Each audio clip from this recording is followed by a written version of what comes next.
Inheritance.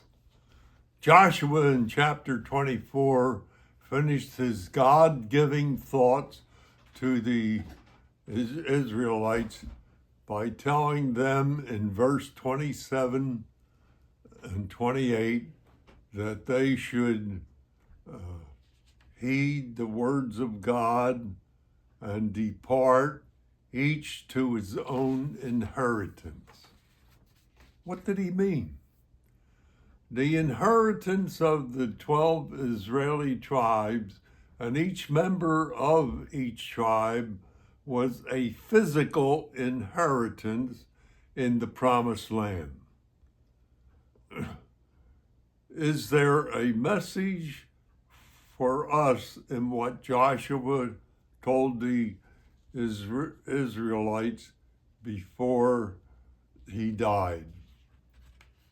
Per verse 31 of chapter 24, the people served the Lord all the days of Joshua and the elders who also outlived Joshua. But at times they turned their back on the Lord.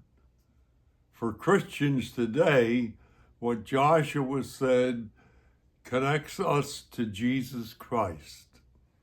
In my study, just as the Israelites were sent back to the promised land, as Christians, we are given a spiritual inheritance, which we have with us today. As we draw our last breath on earth, we can hear Jesus say to us, "Today you will be with me in paradise," just as he told the thief on one of the crosses. For our spiritual inheritance, however, listen to Ephesians 1, verse 11. In him also we have obtained an inheritance, being predestined according to the purpose of him who works all things according to the counsel of his will. I like this explanation of Ephesians 1:11. To me, that is a spiritual inheritance we have today. But what does it mean? As I looked it up, first, it means becoming a child of God, and this gives us the right to expect an eternal inheritance. Second, we gain eternity with the Lord, dwelling in his righteousness for all time. Paul again links the concepts of predestination and the will of God. To us, it means God wants us to live out our faith on a daily basis.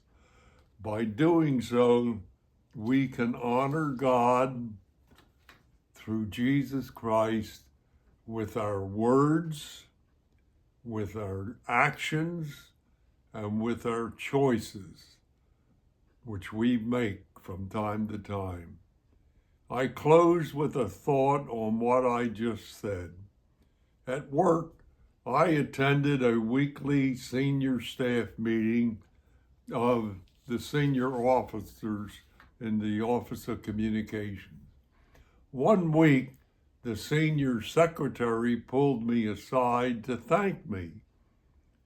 I looked at her and I said, "Thank me? Thank me for what?" She said that as soon as I entered the room, the language of those in the room cleared up as they knew it would offend me.